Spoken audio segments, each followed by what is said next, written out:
Sebelum ceritanya dimulai, silakan tulis di kolom komentar dari daerah mana saja teman-teman yang menonton cerita ini. Jangan lupa like dan subscribe agar channel ini bisa semakin berkembang dan bisa mempersembahkan cerita yang lebih menarik lagi. Malam itu, Sarah menggelar pesta ulang tahun ke-35 untuk suaminya, Amar, di ruangan privat sebuah restoran mewah yang terletak di puncak salah satu gedung tertinggi di Jakarta.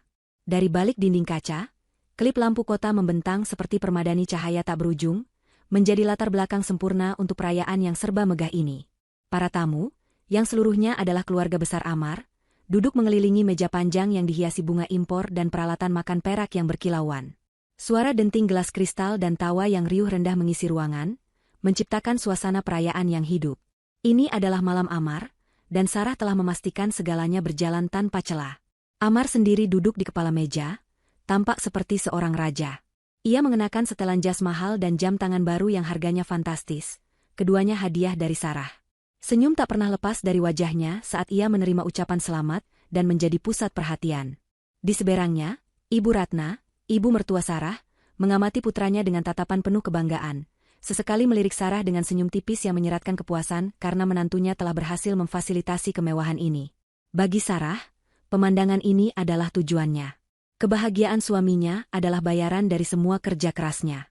Namun, di tengah kemeriahan itu, pintu ruangan terbuka dan ibunya, Ibu Sukma, melangkah masuk dengan ragu. Penampilannya yang sederhana dalam balutan gaun batik tulis langsung menciptakan kontras yang tajam dengan suasana pesta. Seketika, Sarah merasakan sedikit kecemasan.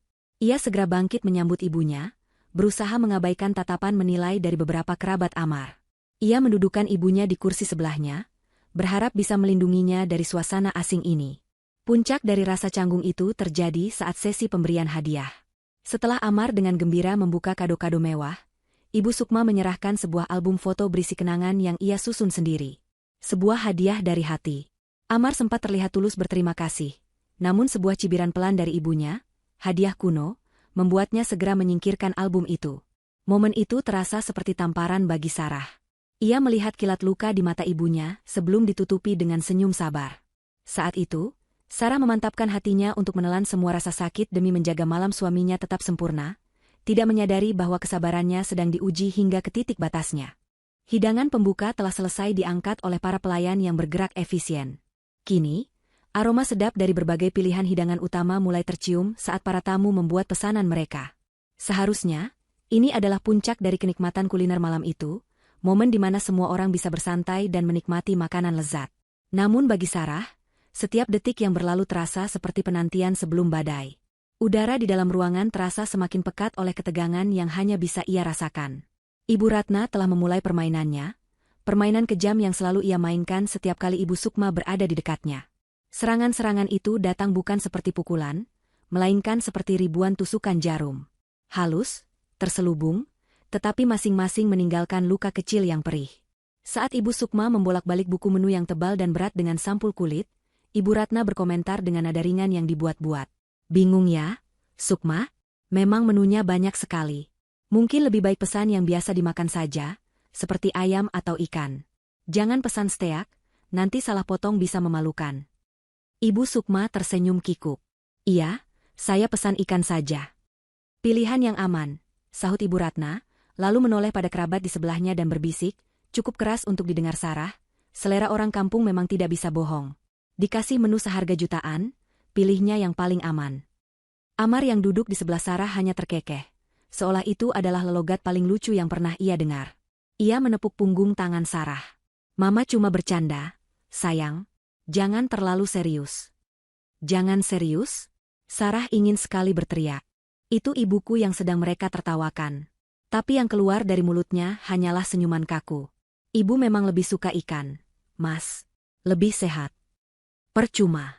Pembelaannya yang lemah tidak ada artinya. Serangan berikutnya datang ketika seorang pelayan menawarkan pilihan minuman anggur. Ibu Sukma menggelengkan kepalanya dengan sopan. Tidak, terima kasih. Air putih saja. Ibu Ratna mendesah dengan dramatis. Oh, sayang sekali. Padahal wine di sini sangat enak. Bisa membantu kita lebih rileks. Tapi ya sudahlah, mungkin air putih memang lebih cocok untukmu. Lagi-lagi, kalimat itu menggantung di udara, penuh dengan penghinaan tersirat. Seolah ibunya adalah manusia kelas 2 yang tidak pantas menikmati minuman berkelas. Sarah merasa wajahnya memanas.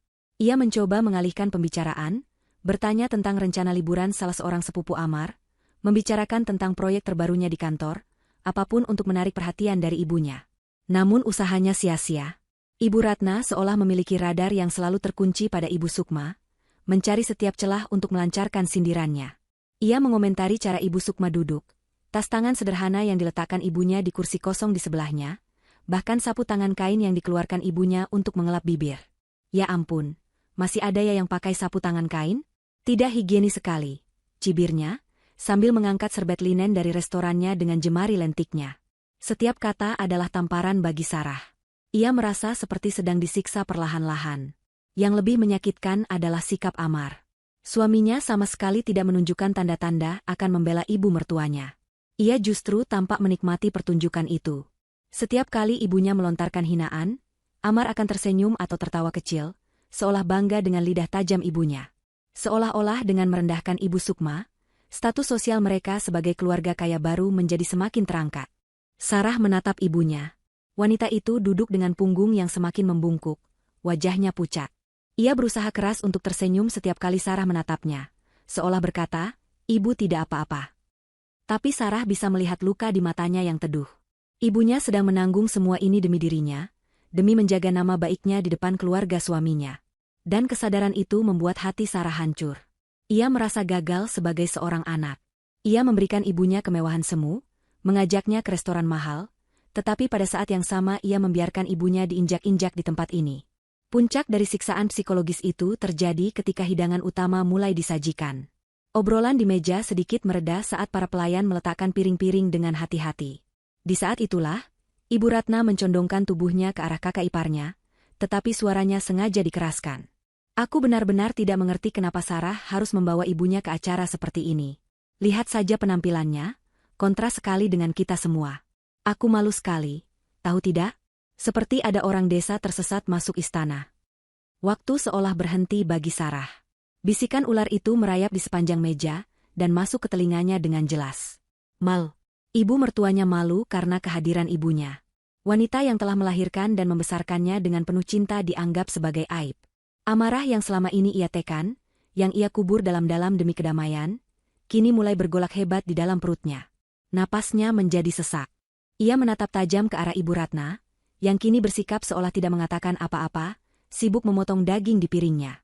Kemudian, ia menatap Amar. Suaminya itu juga mendengarnya. Sarah yakin itu, tapi tidak ada reaksi. Tidak ada teguran untuk ibunya. Tidak ada tatapan pembelaan untuknya, atau untuk Ibu Sukma. Amar hanya terus makan, seolah kata-kata berbisa itu hanyalah angin lalu. Dan di saat itulah Sarah menyadari, suaminya bukan hanya lemah, ia adalah kaki tangan dalam kekejaman ini. Seorang pelayan datang membawa pesanan terakhir, semangkuk sup krim jamur yang masih panas mengepul, pesanan untuk tamu di ujung meja. Saat pelayan itu berjalan di belakang Ibu Ratna, Sarah melihat sesuatu yang membuatnya merinding. Ibu Ratna melirik ke arah sup panas itu, lalu ke gaun batik sederhana yang dikenakan ibunya. Sebuah senyum keji yang sangat tipis, nyaris tak terlihat, terukir di bibirnya. Sebuah ide mengerikan baru saja lahir di kepalanya. Dan sebelum Sarah bisa berbuat apa-apa, ia melihat mertuanya bertukar pandang dengan Amar. Hanya sekilas. Sebuah anggukan kecil dari Amar, sebuah izin tanpa kata. Jantung Sarah serasa berhenti berdetak. Ia tahu, sesuatu yang jauh lebih buruk akan segera terjadi. Waktu seolah melambat saat Sarah menyaksikan senyum keji itu terukir di bibir ibu mertuanya.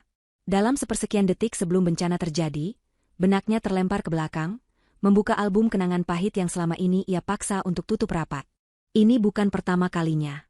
Penghinaan ini, tatapan merendahkan ini, kekejaman yang dibungkus dengan keanggunan palsu ini, bukanlah hal baru. Itu adalah bara api yang terus-menerus disembunyikan di dalam skam pernikahannya, bara yang ia kira bisa ia kendalikan. Namun nyatanya hanya menunggu hembusan angin yang tepat untuk berkobar menjadi neraka. Pikirannya melayang ke sebuah pagi buta, setahun yang lalu. Jam di ponselnya baru menunjukkan pukul 4 pagi saat alarm berbunyi. Di luar masih gelap dan senyap. Amar masih tertidur lelap di sampingnya, napasnya teratur, damai di ranjang mahal mereka yang empuk. Sementara Sarah harus menyeret dirinya dari tempat tidur, berjuang melawan kantuk yang menyesakan, untuk mempersiapkan rapat penting dengan investor dari Eropa yang akan berlangsung pukul 5 pagi waktu Jakarta, karena perbedaan zona waktu. Ia ingat betul bagaimana ia duduk sendirian di ruang kerjanya yang dingin, menatap layar laptop yang menyilaukan, otaknya bekerja keras menyusun strategi dan angka-angka. Di pundaknya lah nasib ratusan karyawan dan proyek bernilai triliunan rupiah bergantung. Ia memenangkan negosiasi itu, tentu saja. Ia selalu menang. Kemenangan itu ia bayar dengan sakit kepala yang berdenyut-denyut dan perut kosong, karena melewatkan sarapan. Saat ia akhirnya bisa beristirahat sekitar pukul 10 pagi, ia menemukan Amar baru saja bangun. Suaminya itu turun dari lantai atas dengan pakaian golfnya yang necis, rambutnya masih basah dan wangi sabun mahal. Ia mengecup kening Sarah sambil lalu. "Aku mau main golf dulu ya, sayang. Nanti siang ada janji makan dengan teman-teman di klub." Tidak ada pertanyaan tentang bagaimana rapatnya, tidak ada tawaran untuk membuatkannya teh hangat. Dunianya hanya berputar pada jadwal sosialnya yang padat, jadwal yang sepenuhnya dibiayai oleh istri yang baru saja mengamankan masa depan perusahaan. Sarah hanya bisa mengangguk lelah, menatap punggung suaminya yang menghilang di balik pintu, meninggalkan aroma parfum mahal yang terasa menyesakan. Itulah pola hidup mereka. Sarah adalah mesin pencari uang, sementara Amar dan ibunya adalah penikmat hasilnya. Ibu Ratna akan meneleponnya di tengah hari, bukan untuk menanyakan kabarnya, tapi untuk memberitahu bahwa ia melihat tas edisi terbaru di sebuah butik dan meminta Sarah mentransfer sejumlah uang. Amar akan mengiriminya pesan berisi foto mobil sport atau gadget terbaru, dengan kalimat manja, "Bagus ya, sayang," yang merupakan kode untuk, "Belikan ini untukku." Mereka tidak pernah melihat kerja keras di baliknya. Mereka tidak pernah melihat malam menerus ia lembur, perjalanan bisnis melelahkan yang membuatnya kesepian di kamar hotel mewah, atau tekanan luar biasa yang harus ia hadapi setiap hari. Mereka hanya melihat hasilnya, kartu kredit tanpa batas, liburan ke luar negeri, dan gaya hidup mewah yang bisa mereka pamerkan kepada dunia. Kenangan lain yang lebih menyakitkan muncul ke permukaan. Ulang tahun ibunya, Ibu Sukma, tahun lalu. Sarah membelikan ibunya sebuah tas kulit yang bagus. Bukan merek desainer yang harganya selangit, tapi tas berkualitas baik, elegan, dan fungsional, yang ia tahu akan sangat berguna bagi ibunya. Ibu Sukma sangat senang, matanya berbinar-binar. Itu mungkin tas termahal yang pernah ia miliki seumur hidupnya. Beberapa minggu kemudian, ada acara keluarga di rumah Ibu Ratna. Dengan sedikit bangga, Ibu Sukma memakai tas pemberian putrinya itu. Sarah tidak akan pernah lupa bagaimana Ibu Ratna memandang tas itu, lalu tersenyum sinis. "Tas sebagus itu dipakai untuk arisan kampung, Sukma? Sayang sekali," katanya dengan nada ringan. "Seharusnya Sarah belikan saja tas anyaman dari pasar, lebih cocok dengan penampilanmu." Penghinaan itu begitu telak, begitu menyakitkan. Ibu Sukma hanya bisa tersenyum getir, lalu menyembunyikan tas itu di belakang punggungnya seolah benda itu adalah sesuatu yang memalukan. Malam itu, di kamar mereka, Sarah mencoba membicarakannya dengan Amar. Ia memberanikan diri, menumpahkan kekecewaannya atas sikap ibunya. Amar, sambil sibuk bermain game di ponselnya, hanya menjawab tanpa mengalihkan pandangan. "Sudahlah, sayang. Mama kan cuma bercanda. Kamu ini terlalu sensitif." "Itu bukan bercanda, Mas. Itu penghinaan," desak Sarah, suaranya mulai bergetar. Amar akhirnya meletakkan ponselnya dan menatap Sarah dengan ekspresi jengkel. "Terus aku harus bagaimana? Melawan ibuku sendiri demi tas? Lagi pula, mungkin Mama ada benarnya sedikit. Ibu kamu kan memang orangnya sederhana. Mungkin beliau jadi tidak nyaman pakai barang semahal itu. Niat Mama baik, kok." Niat baik. Dua kata itu terasa seperti racun. Amar memutarbalikkan fakta, membuatnya seolah-olah menjadi orang yang salah karena terlalu sensitif. Sementara ibunya yang kejam justru dianggap berniat baik. Itulah titik di mana Sarah mulai menyerah. Ia sadar, suaminya tidak akan pernah membelanya. Di mata Amar, ibunya adalah segalanya, dan Sarah serta keluarganya hanyalah pihak luar yang harus terus-menerus menyesuaikan diri dan menerima. Sejak saat itu, Sarah memilih diam. Ia menelan setiap sindiran, setiap tatapan merendahkan. Ia mengubur setiap rasa sakit, melapisi hatinya dengan kesabaran setebal baja, demi menjaga keutuhan rumah tangganya. Bara itu ia biarkan tersembunyi, membakar dirinya dari dalam. Kini, semua kenangan itu berkelebat dalam sepersekian detik. Kilas balik itu membawanya kembali ke meja restoran yang dingin ini. Ia melihat senyum keji Ibu Ratna, melihat anggukan setuju dari suaminya. Dan ia sadar, ini bukanlah lagi sekadar sindiran atau hinaan verbal. Kali ini, mereka akan melukai ibunya secara fisik. Bara di dalam sekam itu kini bukan lagi sekadar bara. Hembusan angin kebencian dari mertua dan suaminya telah menyulutnya menjadi api yang siap melahap segalanya. Kesabarannya yang setebal baja itu kini telah meleleh, mencapai titik didihnya. Dunia Sarah seolah bergerak dalam gerak lambat. Matanya terpaku pada sosok pelayan muda yang berjalan dengan hati-hati, membawa nampan perak berisi semangkuk besar sup krim jamur yang masih mengepulkan uap panas. Ia melihat dengan sangat jelas bagaimana siku Ibu Ratna, dengan gerakan yang disamarkan sebagai gerakan mengambil gelas, menyentak ke belakang. Gerakan itu singkat, tajam, dan sangat disengaja. Siku itu menghantam nampan perak, menyebabkan benda itu oleng dengan keras. Mangkuk porselen putih yang berat itu terangkat ke udara sesaat, sebelum akhirnya terguling. Waktu seolah membeku saat Sarah menyaksikan cairan kental berwarna putih susu itu melayang, membentuk busur mengerikan di udara, terbang lurus menuju satu sasaran, ibunya. Tidak ada yang bisa ia lakukan. Teriakan peringatan tertahan di tenggorokannya. Berua aak. Suara mangkuk yang pecah berantakan di lantai marmer memecah keheningan sesaat. Namun suara yang lebih mengerikan adalah desis panas saat sup itu mendarat di dada dan pangkuan Ibu Sukma. Gaun batik tulis yang indah itu seketika ternoda oleh bercak putih yang menjijikan. Namun bukan itu yang terburuk. Aduh. Ibu Sukma menjerit tertahan, tubuhnya tersentak ke depan. Itu bukan jeritan kaget, melainkan jeritan kesakitan. Uap panas mengepul dari pakaian ibunya, dan Sarah tahu, di balik kain itu, kulit ibunya yang rapuh sedang melepuh. Restoran yang tadinya ramai oleh obrolan dan denting alat makan mendadak hening. Semua percakapan berhenti. Semua mata tertuju ke meja mereka. Pelayan yang membawa sup tampak pucat pasi, wajahnya penuh horor dan rasa bersalah. "Maaf, Bu, maafkan saya. Saya tidak sengaja." Gagapnya, tangannya gemetar. Tapi Sarah tahu, itu bukan salah pelayan itu. Matanya langsung melesat ke arah Ibu Ratna. Wanita itu menunjukkan ekspresi kaget yang begitu palsu, tangannya menutup mulutnya dengan gaya dramatis yang biasa ia lihat di sinetron. Namun matanya, mata dinginnya itu, berkilat penuh kemenangan. Untuk sesaat, Sarah membeku. Otaknya tidak bisa memproses tingkat kekejaman ini. Tapi melihat ibunya yang meringis menahan sakit, nalurinya sebagai seorang anak mengambil alih. Ia melompat dari kursinya. Ibu tidak apa-apa." Ia meraih serbet kain dari meja dan mencoba menyeka sup panas itu dari baju ibunya. Namun ia segera berhenti, sadar bahwa menggosoknya hanya akan membuat luka bakarnya semakin parah. Tangannya gemetar hebat, campuran antara amarah dan kekhawatiran. Di tengah kepanikan itu, di saat seharusnya semua orang menunjukkan simpati, Ibu Ratna justru berdiri. Ia tidak menolong. Ia tidak meminta maaf. Sebaliknya, ia menunjuk arah Ibu Sukma dengan jarinya yang dihiasi cincin berlian. Dan dengan suara yang melengking, cukup keras untuk didengar oleh seluruh pengunjung restoran, ia mulai berteriak. "Dasar norak! Makan saja tidak becus. Lihat bajumu itu, sudah kampuan, sekarang kotor bau sup." Setiap kata adalah sebuah cambukan. Sarah mendongak, menatap ibu mertuanya dengan tidak percaya. Benar-benar bikin malu. Tidak berpendidikan. Sudah kubilang orang seperti ini tidak seharusnya diajak ke tempat berkelas. Seluruh restoran kini menjadi saksi bisu penghinaan publik ini. Para tamu di meja lain menatap dengan campuran antara rasa kaget, kasihan, dan mungkin sedikit rasa ingin tahu yang memalukan. Ibu Sukma, yang sedang menahan sakit fisik, kini harus menanggung beban rasa malu yang luar biasa. Wajahnya pucat pasi, bibirnya bergetar. Ia tidak berani mengangkat wajahnya, bahunya merosot seolah ingin menelan dirinya sendiri ke dalam lantai. Air mata mulai menggenang di matanya yang teduh, air mata karena rasa sakit dan terhina. Melihat ibunya diperlakukan seperti itu, sesuatu di dalam diri Sarah patah. Bendungan kesabarannya hancur total. Amarah yang begitu besar, amarah yang telah ia pendam selama bertahun-tahun, kini meledak tanpa bisa dikendalikan.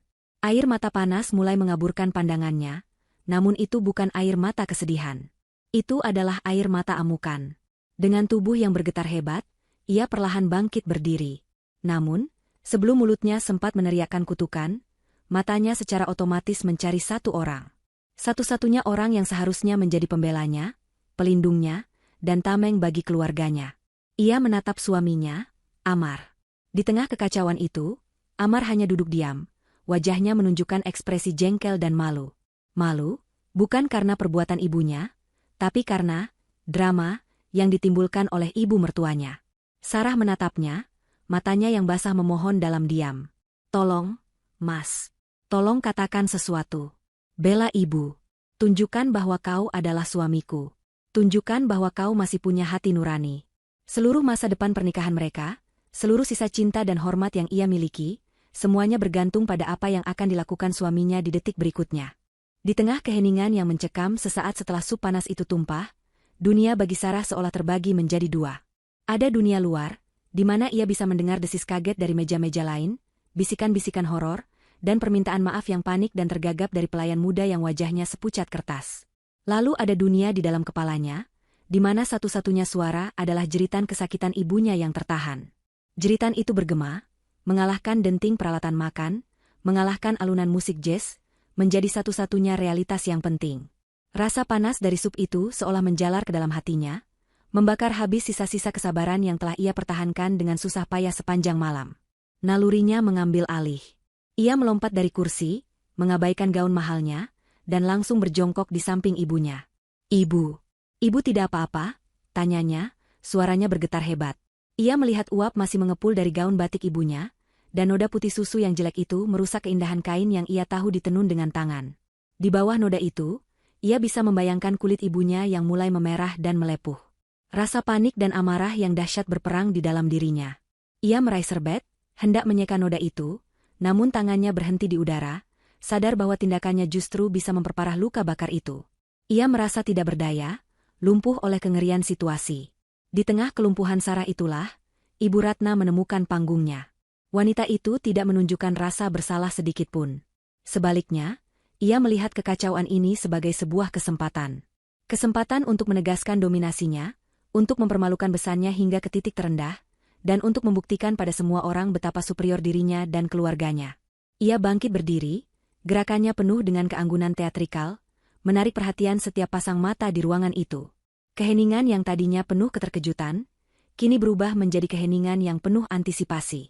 Dan kemudian, ia meledak. "Dasar norak, makan saja tidak becus." Suara melengkingnya memecah keheningan, terdengar begitu kejam dan tidak pada tempatnya di dalam restoran yang berkelas itu. Ia tidak hanya berbicara, ia berteriak. Jari telunjuknya yang dihiasi cincin berlian teracung lurus ke arah Ibu Sukma, yang masih meringkuk di kursinya, gemetar menahan sakit dan malu. "Lihat bajumu itu. Sudah kampungan, sekarang kotor bau sup." Lanjutnya, berjalan mondar-mandir di depan Ibu Sukma seolah ia adalah seorang jaksa yang sedang membacakan dakwaan pada seorang penjahat. Benar-benar bikin malu. Tidak berpendidikan. Amarah Sarah yang tadinya membara kini berubah menjadi es. Kekejaman yang terang-terangan ini begitu mengejutkan, hingga ia sulit untuk memprosesnya. Ia mendongak, menatap wajah ibu mertuanya yang memerah karena amarah yang dibuat-buat. Itu adalah topeng. Di balik topeng kemarahan itu, matanya berkilat-kilat dengan kepuasan yang dingin. Wanita ini menikmati setiap detik dari penderitaan ibunya. "Sudah kubilang dari awal, orang seperti ini tidak seharusnya diajak ke tempat berkelas," seru Ibu Ratna lagi, kali ini ia berbicara kepada para kerabatnya, mencari pembenaran dan dukungan. "Lihat dia. Diam saja seperti patung. Dikasihani malah membuat malu. Lihat apa yang telah dia lakukan pada pesta ulang tahun putra kesayanganku. Malam yang seharusnya indah ini jadi mimpi buruk. Semua karena wanita ini." Tuduhan itu begitu tidak masuk akal, begitu memutarbalikan fakta, hingga Sarah merasa mual. Ia bangkit berdiri, menempatkan dirinya secara protektif di antara ibunya dan monster yang sedang mengamuk itu. "Cukup, Ma," kata Sarah, suaranya rendah dan bergetar karena amarah yang ditahan. "Ini kecelakaan. Dan ibu sedang kesakitan." "Kecelakaan?" Ibu Ratna tertawa sinis, tawa yang terdengar seperti suara kuku yang digoreskan di papan tulis. "Jangan membela ibumu yang tidak tahu diri itu, Sarah. Atau jangan-jangan, kau sengaja, ya? Kau sengaja membawa ibumu ini untuk menunjukkan pada semua orang kalau kau tidak peduli dengan martabat keluarga suamimu." Tuduhan itu menghantam Sarah seperti tamparan. Kini serangan itu ditujukan padanya. Ia dituduh sebagai dalang dari penghinaan terhadap keluarganya sendiri. Ia menatap nanar pada wanita di hadapannya. Bertahun-tahun ia mencoba mengambil hati wanita ini, membelikannya hadiah mahal, menuruti semua kemauannya, menelan semua sindirannya, dan beginilah balasannya. "Ibu, ayo kita pergi dari sini," bisik Sarah pada ibunya, mengabaikan ibu mertuanya. "Kita ke toilet, kita bersihkan lukanya." Ia mencoba membantu ibunya untuk berdiri, ingin segera lari dari neraka publik ini. Namun, Ibu Sukma menahan lengannya. Wanita tua itu menatapnya dengan mata yang basah oleh air mata, menggelengkan kepalanya pelan. Sudah, nak, jangan dilawan. Lirihnya, suaranya nyaris tak terdengar. Nanti rumah tanggamu hancur. Biarkan saja, ibu tidak apa-apa. Sungguh. Pengorbanan ibunya di saat seperti ini justru menjadi bahan bakar yang menyulut api amarah Sarah semakin besar. Bagaimana mungkin ibunya masih memikirkan rumah tangganya di saat ia sedang diserang secara fisik dan mental? Ketika Sarah hendak memaksa ibunya untuk berdiri, sebuah tangan mencengkeram lengannya dengan kasar. "Ibu Ratna, mau kemana kau?" desisnya, cengkeramannya kuat dan menyakitkan. "Mau lari setelah membuat kekacauan? Tanggung jawab dulu." "Lepaskan saya," balas Sarah, mencoba melepaskan cengkeraman itu. "Tidak akan," seru Ibu Ratna, kini benar-benar kehilangan kendali. "Seharusnya kau dan ibumu ini bersujud meminta maaf. Minta maaf pada semua tamu karena sudah merusak suasana. Dan yang terpenting, minta maaf pada anakku, Amar." Tuntutan gila itu menjadi puncak dari segalanya. Sarah berhenti meronta. Ia berhenti berbicara. Ia merasa terperangkap dalam sebuah drama absurd yang ditulis oleh iblis. Di satu sisi, ibunya yang terluka memohonnya untuk diam demi pernikahannya. Di sisi lain, ibu mertuanya yang gila menuntutnya untuk meminta maaf atas kejahatan yang tidak ia lakukan. Ruangan terasa menyempit, suara-suara menjadi dengungan, dan wajah-wajah para kerabat yang hanya menonton tanpa berbuat apa-apa tampak seperti topeng-topeng tanpa emosi. Dalam keputusasaan yang mencekik itu, matanya mencari satu-satunya jalan keluar. Satu-satunya orang yang bisa menghentikan kegilaan ini. Ia menoleh, pandangannya melewati semua orang dan semua kekacauan, dan berhenti pada satu titik. Pada suaminya, Amar. Ia hanya duduk diam di kursinya sejak tadi, wajahnya sulit dibaca. Apakah itu amarah? Rasa malu? Atau ketidakpedulian? Sarah tidak tahu. Tapi saat itu, ia tidak peduli lagi. Ia hanya butuh seorang suami. Ia butuh pria yang pernah mengucapkan janji di hadapan Tuhan untuk melindunginya dalam suka dan duka. Ia menatap Amar dengan seluruh sisa harapan yang ia miliki. Matanya yang kini dibanjiri air mata tidak lagi menunjukkan amarah, melainkan sebuah permohonan yang hening dan putus asa. "Hentikan ini, Mas. Tolong, hentikan ibumu. Jadilah pahlawanku, sekali ini saja. Jadilah suami yang kubanggakan. Jadilah seorang laki-laki."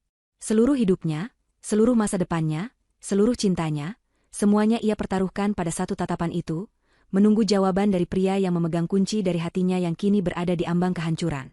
Keheningan yang mengikuti permohonan bisu Sarah terasa abadi. Setiap detik yang meregang terasa seperti 1 jam penyiksaan. Seluruh mata di ruangan itu kini tertuju pada Amar. Menunggunya bergerak, menunggunya berbicara. Ia adalah raja di pesta ini, hakim di pengadilan dadakan ini. Sarah menatapnya, napasnya tertahan di tenggorokan, hatinya yang sudah retak berdebar tak keruan, menggantungkan nasibnya pada seutas benang harapan yang rapuh.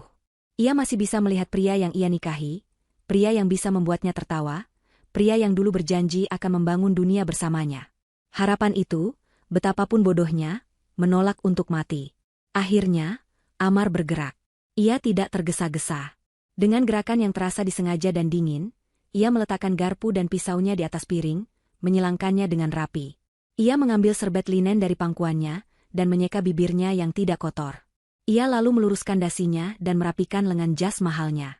Setiap gerakan kecil itu adalah sebuah pernyataan. Ia tidak sedang panik. Ia sedang mengambil kendali, dan ia sedang membuat sebuah pilihan. Pilihan yang ia buat bukan berdasarkan hati nurani, melainkan berdasarkan kalkulasi dingin tentang siapa yang paling menguntungkan posisinya.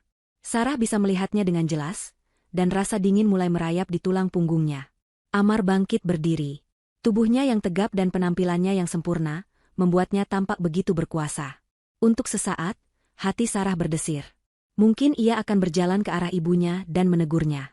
Mungkin ia akan membela kehormatan istrinya. Ia mulai melangkah. Bukan ke arah ibunya. Ia berjalan melewati ibunya, dan berhenti tepat di depan Sarah dan Ibu Sukma. Sarah mendongak, hatinya yang tadinya dingin kini melambung dengan secercah harapan terakhir. Ia ada di sini, ia akan melindungi mereka. Dan kemudian, Amar membuka mulutnya. "Cukup." Raungan itu lebih dalam dan lebih mengintimidasi daripada teriakan Ibu Ratna. Tapi amarah itu, seperti sambaran petir yang menyadarkan, tidak ditujukan pada ibunya. Tatapan matanya yang penuh amarah dan kejijikan tertuju lurus pada Sarah dan ibunya. Harapan terakhir Sarah pecah menjadi debu. Kalian berdua yang bikin malu. Lanjutnya, suaranya menggema. Pestaku jadi hancur gara-gara kalian. Kata, kalian, itu terasa seperti sebuah vonis. Amar telah menyatukan dirinya dan ibunya dalam satu kubu, dan menempatkan Sarah dan ibunya di kubu yang berlawanan. Tidak ada lagi, kita, dalam pernikahan mereka. Yang ada hanyalah, kami, melawan, kalian. Ia bahkan tidak memandang Sarah lagi.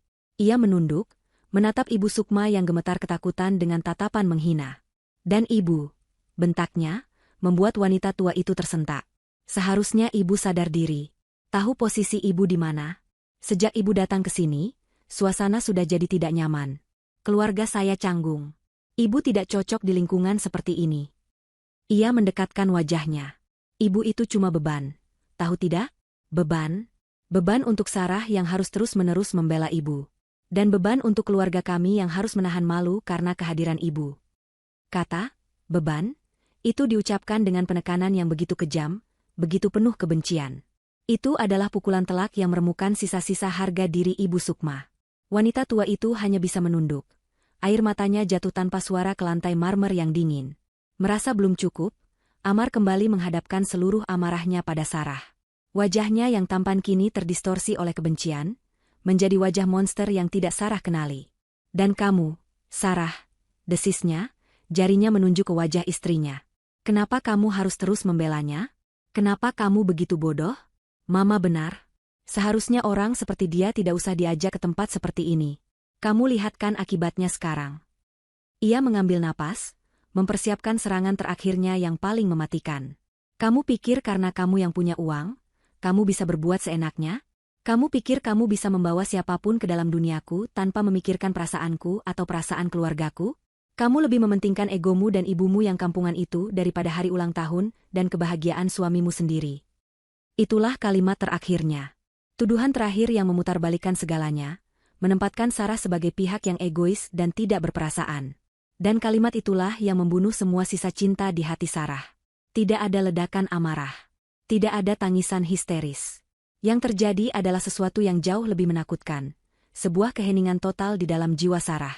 Seolah seseorang telah menekan tombol off di dalam dirinya.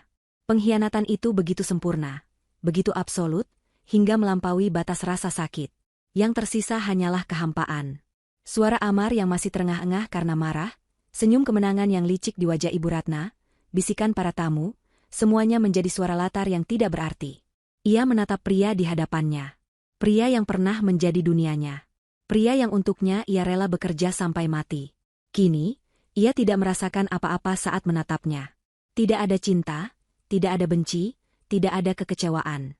Hanya kehampaan. Seutas tali tak kasat mata yang selama ini menghubungkan hati mereka telah putus, dipenggal oleh kata-kata Amar sendiri, dan tidak akan pernah bisa disambung kembali. Di mata Sarah, Amar telah mati malam itu. Yang berdiri di hadapannya hanyalah cangkang kosong, seorang pria asing yang kebetulan mengenakan wajah suaminya. Getaran di tubuhnya berhenti. Punggungnya yang tadi sedikit membungkuk karena menahan tangis, kini tegak lurus. Kepalanya yang tertunduk, kini terangkat dengan perlahan. Ia menyeka sisa air mata di pipinya bukan dengan gerakan sedih, melainkan dengan gerakan seseorang yang sedang membersihkan debu. Ia balas menatap Amar, dan tatapan matanya membuat pria itu seketika terdiam. Tatapan itu tidak lagi memohon. Tidak lagi terluka.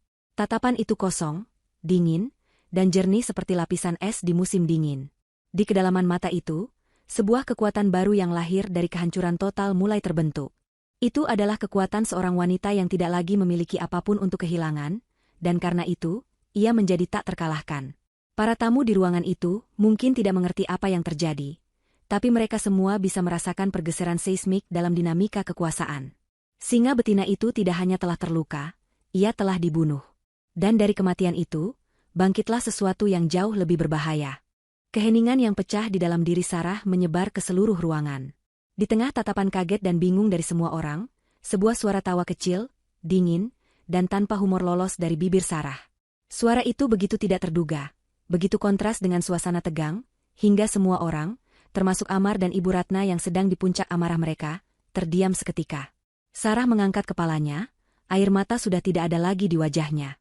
Yang tersisa hanyalah ekspresi tenang yang mengerikan. Ia menatap lurus pada suaminya. Beban? Ulang Sarah. Setiap suku katanya diucapkan dengan penekanan yang tajam dan menghina. Kau bilang ibuku adalah sebuah beban.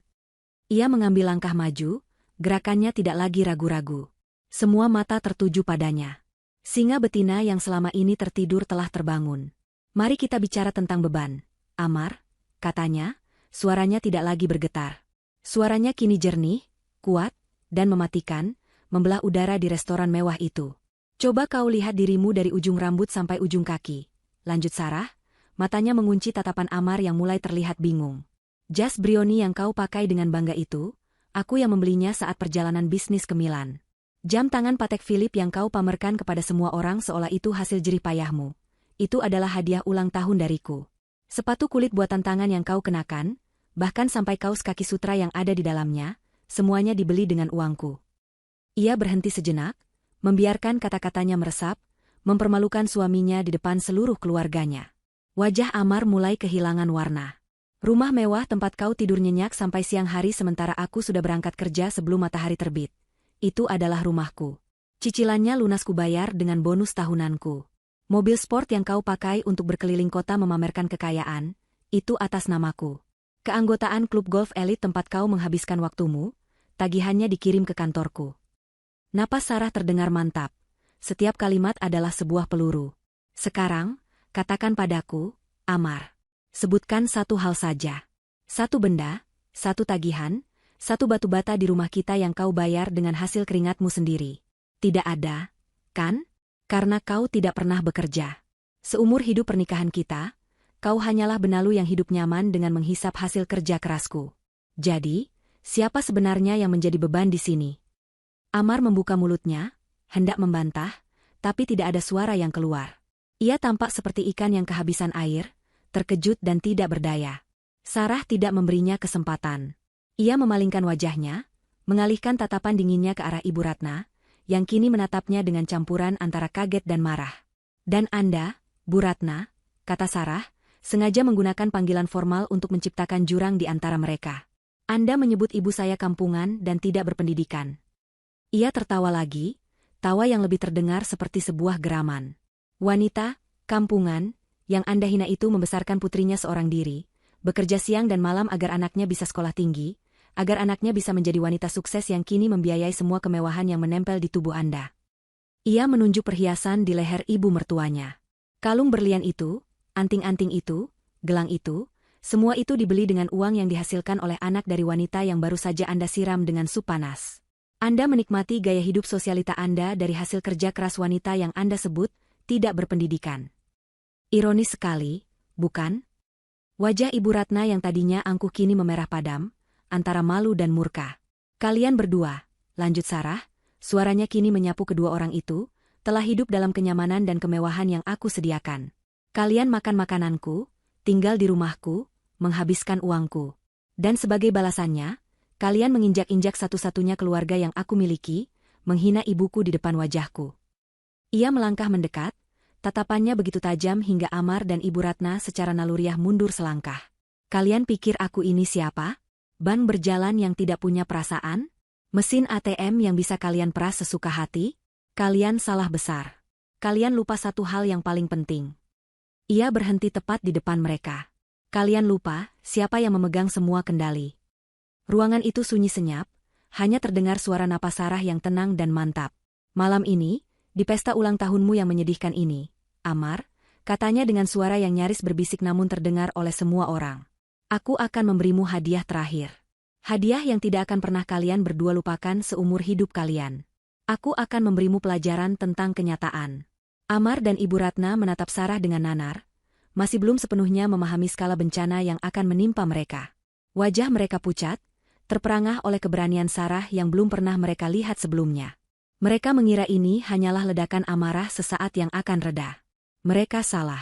Tanpa menunggu reaksi mereka, tanpa membuang waktu sedetik pun, Sarah meraih tas tangannya dari kursi. Dengan gerakan tenang yang menakutkan, ia mengeluarkan ponselnya.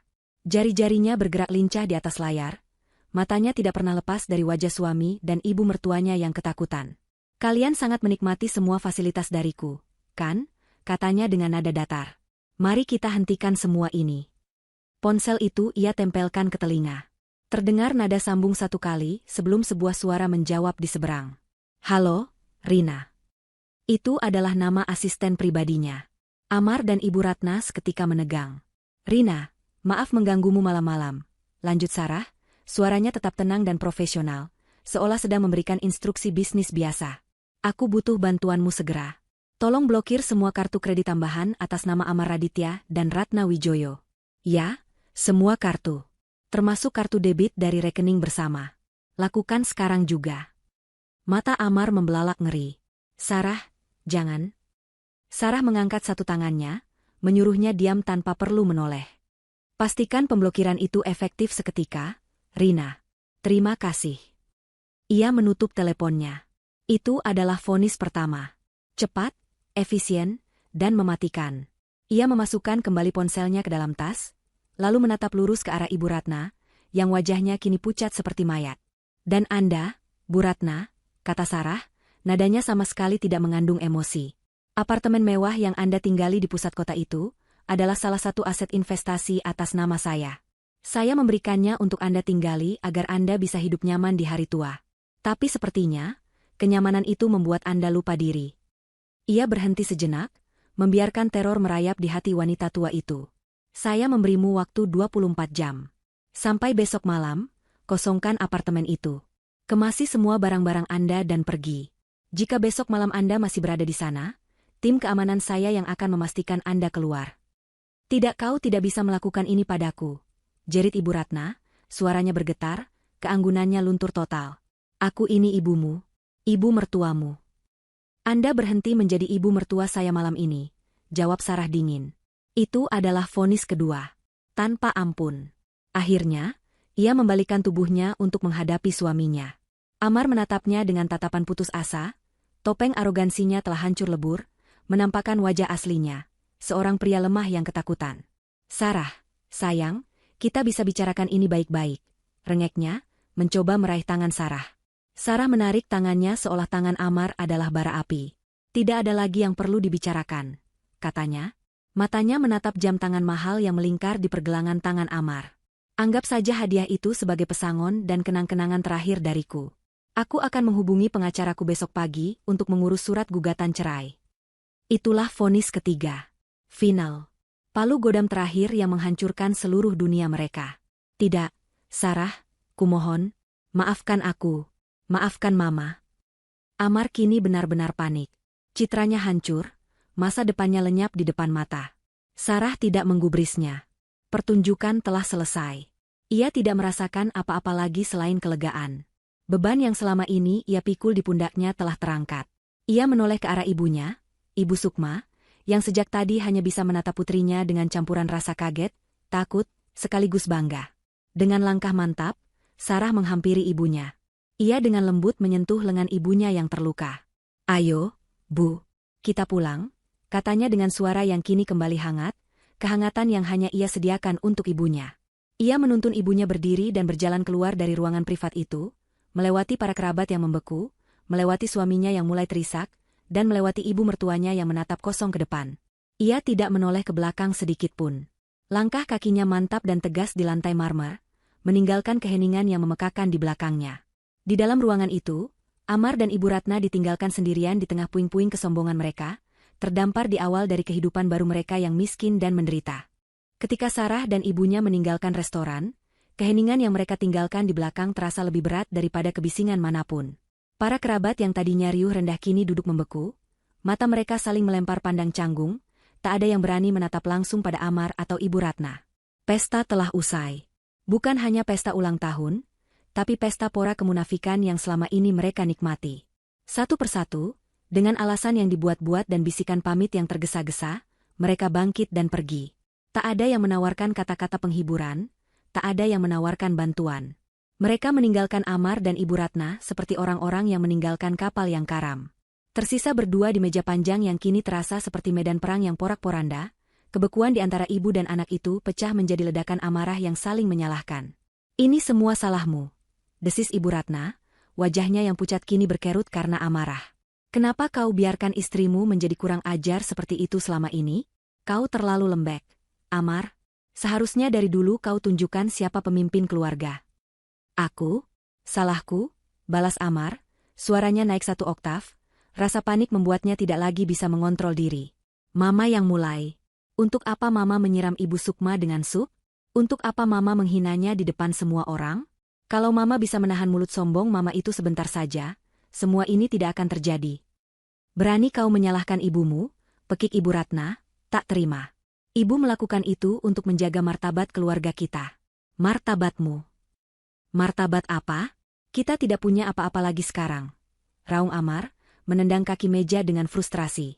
Pertengkaran sengit mereka akhirnya diinterupsi oleh manajer restoran yang mendekat dengan wajah serba salah, membawa sebuah buku tagihan. Permisi, Pak Amar. Amar, masih terbawa kebiasaan lamanya, dengan gusar mengeluarkan dompet dan menyodorkan kartu kredit berwarna hitam metalik, kartu utamanya dari Sarah. Sang manajer membawanya pergi dan kembali beberapa saat kemudian dengan ekspresi yang lebih canggung. Mohon maaf sebesar-besarnya, Pak. Kartunya ditolak. Ditolak. Satu kata itu menghantam Amar dan Ibu Ratna seperti bogem mentah. Begitu cepat. Sarah tidak main-main. Rasa malu yang membakar menjalar di wajah Amar. Ia mencoba kartu lain. Ditolak. Dan satu lagi. Ditolak. Ia kini mengerti. Semua aksesnya ke dunia yang ia kenal telah diputus. Dengan tangan gemetar dan wajah merah padam, ia dan ibunya harus mengumpulkan uang tunai yang mereka miliki, bahkan terpaksa meminjam dari seorang sepupu yang kebetulan belum pergi, hanya untuk membayar tagihan pesta kehancuran mereka sendiri. Keesokan harinya, mimpi buruk itu berlanjut menjadi kenyataan yang brutal. Ibu Ratna kembali ke apartemen mewahnya, namun tempat yang kemarin terasa seperti istana kini terasa seperti sel penjara yang menunggu waktu eksekusi. Setiap benda mahal di dalamnya, lukisan abstrak, sofa impor, lemari penuh pakaian desainer, kini mengejeknya. Ia hanya punya waktu kurang dari 24 jam untuk memindahkan semua ini, tapi kemana? Dan bagaimana? Ia mencoba menelepon beberapa teman sosialitanya, tapi berita tentang insiden di restoran rupanya menyebar lebih cepat dari api. Teleponnya tidak diangkat, pesannya hanya dibaca. Ia telah menjadi paria. Sementara itu, Amar mengalami nerakanya sendiri. Saat tiba di gerbang rumah megah mereka, kode aksesnya sudah tidak berfungsi. Ia harus membunyikan bel dan menunggu satpam baru, orang suruhan Sarah, membukakan gerbang dengan tatapan curiga. Di dalam, suasana rumah terasa dingin dan asing. Para pelayan yang biasanya menyambutnya dengan hormat kini, menatapnya dengan tatapan kasihan yang menghina. Ia mencoba masuk ke ruang kerja Sarah untuk mencari dokumen, tapi pintunya terkunci. Ia mencoba mengakses rekening banknya melalui ponsel, semuanya diblokir. Ia benar-benar terputus dari segalanya. Ia hanyalah seorang tamu tak diundang di rumah yang pernah menjadi kerajaannya. Keputusasaan mendorong mereka pada tindakan nekat. Siang itu, mereka berdua mendatangi menara kantor tempat Sarah bekerja, berniat untuk memohon dan membuat drama di sana. Namun, dunia Sarah adalah benteng yang tidak bisa mereka tembus. Rina, asisten pribadi Sarah yang suaranya mereka dengar di telepon semalam, menyambut mereka di lobi dengan senyum profesional yang dingin. Mohon maaf, Pak Amar, Bu Ratna. Ibu Sarah sedang dalam rapat dewan direksi dan jadwalnya penuh sepanjang hari ini. Beliau tidak bisa diganggu. Aku suaminya. Aku harus bertemu dengannya. Bentak Amar, mencoba menerobos. Rina tetap tenang, namun 2 orang petugas keamanan berbadan tegap diam-diam sudah berdiri tidak jauh dari mereka. Perintah dari Ibu Sarah sudah jelas. Mohon Bapak dan Ibu tidak membuat keributan di sini. Dipermalukan di depan para karyawan yang lalu lalang, mereka terpaksa mundur. Mereka diusir dari sumber kekuatan Sarah, membuat mereka merasa semakin kecil dan tidak berdaya. Hanya ada satu harapan terakhir. Satu tempat di mana mereka pikir Sarah mungkin masih memiliki sedikit belas kasihan. Dengan sisa uang yang mereka miliki, mereka menyewa taksi dan pergi mencari alamat rumah Ibu Sukma. Perjalanan itu membawa mereka keluar dari pusat kota yang gemerlap, masuk ke dalam ganggang perumahan yang tenang dan sederhana. Akhirnya, taksi berhenti di depan sebuah rumah kecil yang rapi dengan halaman penuh tanaman. Inilah rumah, kampungan, yang selama ini mereka hina. Mereka melihat mobil Sarah terparkir di depannya. Dengan napas tertahan, mereka berjalan menuju teras kecil. Ibu Ratna menelan harga dirinya yang tersisa, sementara Amar mengumpulkan sisa-sisa keberaniannya. Ia mengetuk pintu kayu itu. Pintu terbuka. Sarah berdiri di sana. Ia tidak mengenakan pakaian kerjanya yang mahal, hanya daster batik sederhana. Rambutnya diikat seadanya. Di belakangnya, mereka bisa melihat Ibu Sukma sedang duduk di sofa, dan Sarah sepertinya baru saja selesai mengoleskan salep pada luka bakar di lengan ibunya. Pemandangan domestik yang damai itu terasa seperti tamparan keras bagi mereka. Melihat wajah Sarah yang tenang dan dingin, seluruh kekuatan Amar dan Ibu Ratna runtuh. Tidak ada lagi arogansi, tidak ada lagi kemarahan. Yang tersisa hanyalah keputusasaan murni. Sarah, seru Amar, dan tanpa ragu, ia menjatuhkan dirinya, berlutut di atas keset dekil di depan pintu. Ia menangis terseduh-seduh, mencoba meraih ujung daster Sarah. Sayang, maafkan aku. Aku salah. Aku mohon, jangan ceraikan aku. Sarah, aku akan melakukan apa saja. Aku minta maaf. Melihat putranya bersujud, Ibu Ratna pun ikut luruh ke lantai. Wanita yang tadinya begitu angkuh itu, kini menangis meraung-raung, wajahnya yang penuh riasan luntur oleh air mata. Sarah, nak, maafkan ibu. Ibu hilaf. Ibu mohon padamu, jangan usir kami. Ia bahkan menoleh pada Ibu Sukma dengan tatapan memelas. Sukma, tolong aku, Sukma. Bilang pada putrimu untuk memaafkan kami. Aku minta maaf karena sudah menyakitimu. Mereka berdua bersujud di sana, di teras rumah sederhana itu, di atas keset yang mungkin pernah mereka ejek dalam hati. Tangisan dan permohonan mereka yang menyedihkan menjadi tontonan bagi beberapa tetangga yang penasaran. Puncak ironi dari kejatuhan mereka adalah ini, mereka memohon belas kasihan di atas aspal di depan pintu rumah wanita yang paling mereka rendahkan. Sarah hanya menatap mereka dari atas. Tidak ada kemarahan di matanya, tidak ada kebencian, bahkan tidak ada rasa kasihan. Yang ada hanyalah tatapan hampa. Ia membiarkan mereka menangis selama beberapa saat, membiarkan mereka merasakan puncak dari penghinaan diri mereka sendiri. Akhirnya, ia berbicara, suaranya pelan namun mematikan. Penyesalan kalian tidak ada artinya, katanya. Kalian tidak menyesali perbuatan kalian. Kalian hanya menyesali konsekuensinya. Ia menatap mereka yang masih bersujud, dua sosok yang menyedihkan. Sudah terlambat. Semuanya sudah terlambat. Tanpa menunggu jawaban, ia melangkah mundur dan menutup pintu kayu itu dengan pelan. Namun suaranya terdengar seperti sebuah vonis akhir. Di luar, di atas aspal yang panas, tangisan Amar dan Ibu Ratna perlahan-lahan berubah dari permohonan menjadi raungan keputusasaan murni, menyadari bahwa pintu menuju kehidupan nyaman mereka telah tertutup selamanya. 6 bulan berlalu. Langit Jakarta di pagi hari tampak cerah dari balkon sebuah Gria Tawang, penthouse, yang lapang di salah satu gedung apartemen paling prestisius di ibu kota. Udara terasa segar, dan aroma bunga melati dari taman vertikal di dinding balkon bercampur dengan aroma kopi yang baru diseduh. Disinilah dunia baru Sarah dimulai. Ia telah menjual rumah megah yang penuh kenangan buruk itu, menggantinya dengan tempat tinggal yang lebih mencerminkan dirinya. Elegan, modern, hangat, dan penuh cahaya. Tempat ini bukan untuk pamer, melainkan untuk hidup.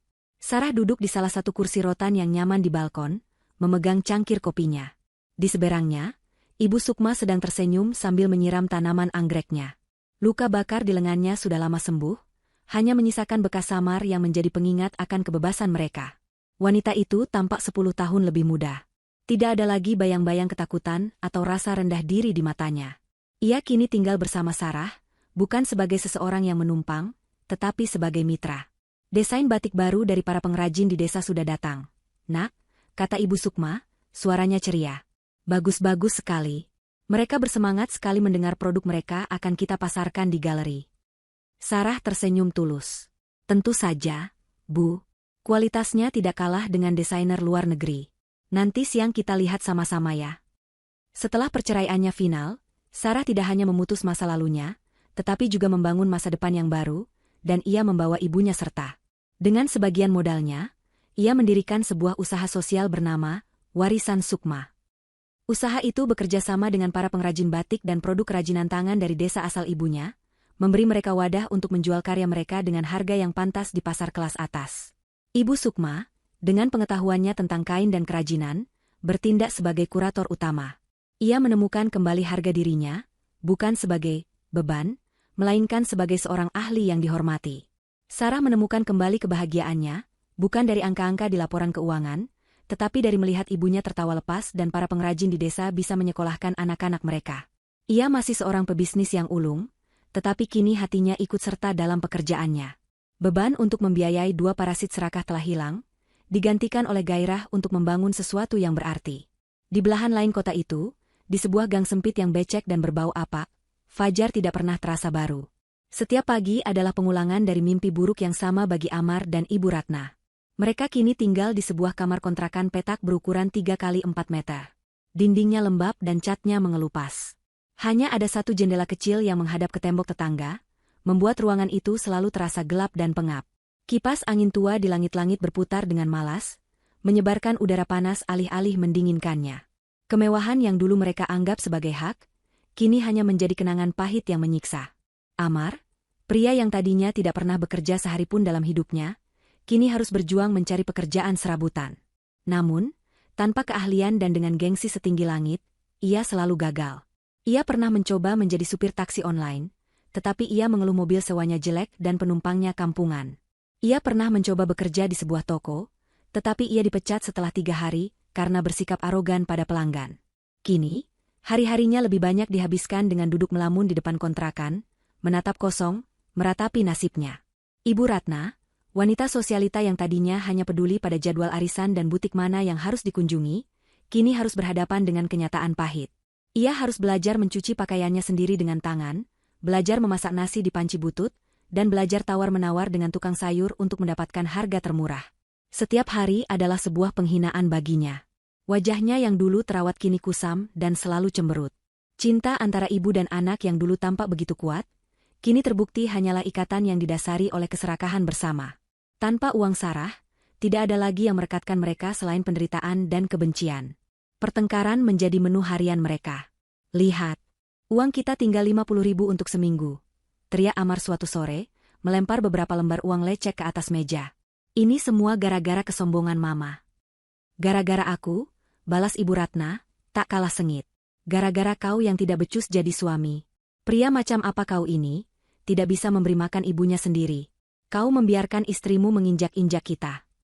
Istri? Dia bukan istriku lagi. Dan itu karena mama. Mereka saling berteriak, saling menyalahkan, terperangkap dalam lingkaran setan kepahitan mereka. Tidak ada penyesalan atas apa yang mereka lakukan pada Sarah dan ibunya. Yang ada hanyalah penyesalan atas apa yang telah hilang dari mereka. Malam itu, saat Sarah dan Ibu Sukma sedang menikmati teh hangat di balkon geria tawang mereka, tertawa sambil mengenang masa kecil Sarah, di kontrakan pengap di seberang kota, Amar dan Ibu Ratna duduk dalam keheningan yang penuh permusuhan. Di antara mereka, di atas meja reot, ada 2 mangkuk mie instan yang mengepulkan uap. Itulah makan malam termewah yang bisa mereka nikmati. Mereka makan tanpa saling pandang, setiap suapan terasa seperti menelan kepahitan nasib mereka. Mereka telah mendapatkan apa yang pantas mereka dapatkan. Di puncak dunianya yang baru, Sarah akhirnya menemukan kebahagiaan sejati, yang lahir dari kebebasan, cinta tulus, dan kedamaian. Sementara jauh di bawah sana, di dasar jurang yang mereka gali dengan kesombongan mereka sendiri, 2 jiwa yang tamak itu terus membayar harga keangkuhan mereka, hari demi hari, dalam penderitaan yang tak berkesudahan. Karma telah dibayar lunas. 1 tahun telah berlalu sejak malam yang menghancurkan sekaligus membebaskan itu. Dari balkon geria tawangnya yang kini rimbun oleh tanaman-tanaman yang dirawat dengan penuh kasih oleh ibunya, Sarah seringkali menatap Cakrawala Jakarta. Kota yang sama, langit yang sama, namun ia adalah pribadi yang sepenuhnya berbeda. Dulu, ia melihat kota ini sebagai medan pertempuran yang harus ia taklukkan demi membahagiakan suami dan keluarganya. Kini, ia melihatnya sebagai kanvas luas tempat ia bisa melukis masa depannya sendiri, dengan warna-warna pilihannya sendiri, tanpa perlu persetujuan dari siapapun. Perceraiannya dengan Amar berjalan alot namun akhirnya selesai. Rumah megah yang pernah menjadi saksi bisu kesabarannya yang tak bertepi telah terjual. Semua jejak kehidupan lamanya telah ia hapus, bukan dengan amarah, melainkan dengan kelegaan yang luar biasa. Terkadang, saat sedang sendiri, ia akan merenung. Bukan meratapi masa lalunya, melainkan membedahnya, mencoba memahami pelajaran-pelajaran berharga yang tersembunyi di balik puing-puing penderitaannya.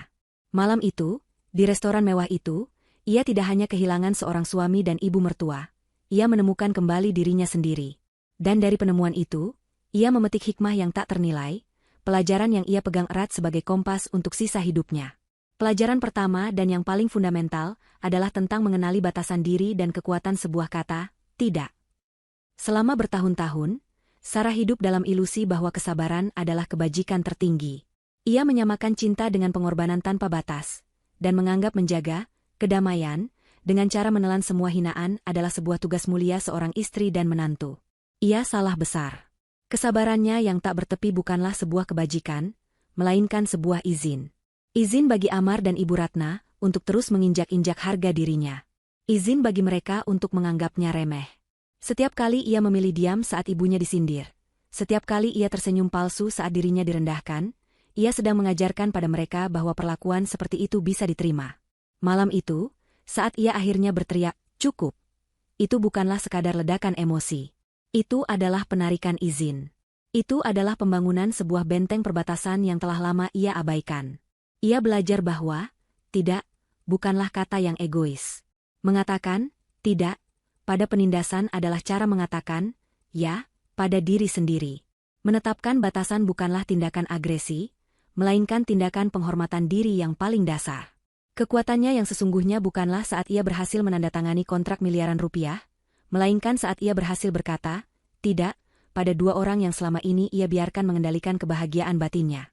Pelajaran ini terpatri dalam jiwanya, cinta yang tulus tidak akan pernah memaksamu untuk mengorbankan harga dirimu. Kedamaian yang dibeli dengan cara membiarkan dirimu ditindas adalah kedamaian yang palsu dan beracun. Pelajaran kedua yang ia sadari adalah sebuah paradoks yang menyakitkan. Uang bukanlah tameng kebahagiaan, dan kemandirian finansial tidak secara otomatis memberimu kekuasaan dalam sebuah hubungan. Ia adalah wanita terkaya di ruangan itu, satu-satunya sumber dari semua kemewahan yang dinikmati semua orang. Namun selama bertahun-tahun ia adalah orang yang paling tidak berdaya secara emosional. Ia menggunakan uangnya bukan sebagai alat untuk membangun kehidupan yang setara, melainkan sebagai alat untuk menenangkan, untuk membeli penerimaan, untuk meredakan konflik. Ia membelikan Amar mobil sport agar suaminya itu tidak mengeluh.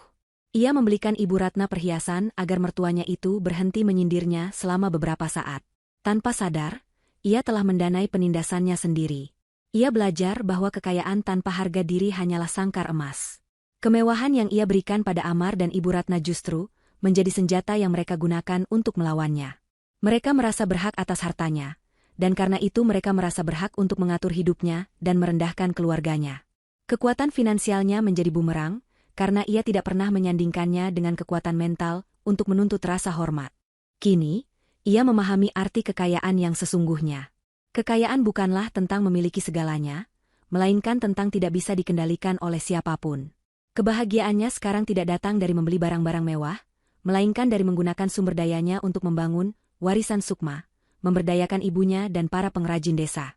Ia belajar bahwa uang baru akan menjadi sumber kebahagiaan sejati saat ia digunakan untuk mengangkat harkat martabat, dimulai dari harkat martabat dirinya sendiri. Selanjutnya, ia belajar pelajaran pahit tentang bagaimana membedakan antara cinta yang tulus dan benalu yang beracun. Ia pernah mencintai Amar dengan sepenuh hati. Ia terpikat oleh pesonanya, oleh senyumnya yang menawan, oleh janji-janji manisnya. Ia mengira ketergantungan Amar padanya adalah bentuk dari cinta dan kepercayaan. Nyatanya, itu hanyalah hubungan parasitisme. Amar tidak mencintainya, Amar mencintai apa yang bisa ia berikan. Hubungan mereka bersifat transaksional. Cinta Sarah ditukar dengan gaya hidup mewah bagi Amar. Malam itu menguak segalanya. Di saat ia paling membutuhkan dukungan, di saat ibunya paling membutuhkan pembelaan, sifat asli Amar terungkap. Ia tidak memilih istrinya. Ia memilih kenyamanannya, memilih aliansi yang paling menguntungkannya, yaitu ibunya. Cinta mereka terbukti hanya setebal dompet Sarah. Di sisi lain, ia melihat cinta ibunya, Ibu Sukma. Cinta yang tulus dan tanpa syarat. Bahkan saat sedang kesakitan dan terhina, ibunya masih memohon padanya untuk tidak membuat keributan demi menjaga rumah tangganya. Ibunya memberinya hadiah berupa album foto, sebuah hadiah dari waktu, usaha, dan kasih sayang. Amar dan ibunya memberinya daftar keinginan barang-barang mewah. Kontras itu kini terasa begitu jelas dan menyakitkan. Pelajarannya adalah untuk melihat melampaui kata-kata manis dan pesona permukaan. Cinta yang sejati teruji bukan di saat senang, tetapi di saat badai datang. Cinta sejati akan menjadi perisai, bukan pisau yang menusuk dari belakang. Terakhir, ia menyaksikan pelajaran tentang karma, yang ternyata memiliki nama lain yang lebih logis, konsekuensi. Kejatuhan Amar dan Ibu Ratna bukanlah kutukan dari langit. Itu adalah hasil panen dari benih yang mereka tanam sendiri selama bertahun-tahun. Kesombongan merekalah yang membuat mereka buta, mengira bahwa sumber kemakmuran mereka, Sarah, akan selamanya tunduk dan sabar. Ketamakan merekalah yang membuat mereka terus mendorong batas, tidak pernah merasa cukup, hingga akhirnya melewati batas yang tidak bisa ditarik kembali. Kekejaman merekalah yang pada akhirnya memutus satu-satunya tali yang menopang kehidupan mewah mereka. Penderitaan mereka di kontrakan sempit bukanlah sebuah hukuman magis. Itu adalah konsekuensi langsung dari karakter mereka. Amar, yang tidak pernah belajar bekerja atau bertanggung jawab, kini terlempar ke dunia nyata tanpa persiapan. Ibu Ratna, yang membangun identitasnya di atas status sosial dan materi, kini tidak memiliki apa-apa lagi untuk dibanggakan. Mereka terperangkap dalam penjara yang mereka bangun dari keangkuhan dan kemalasan mereka sendiri.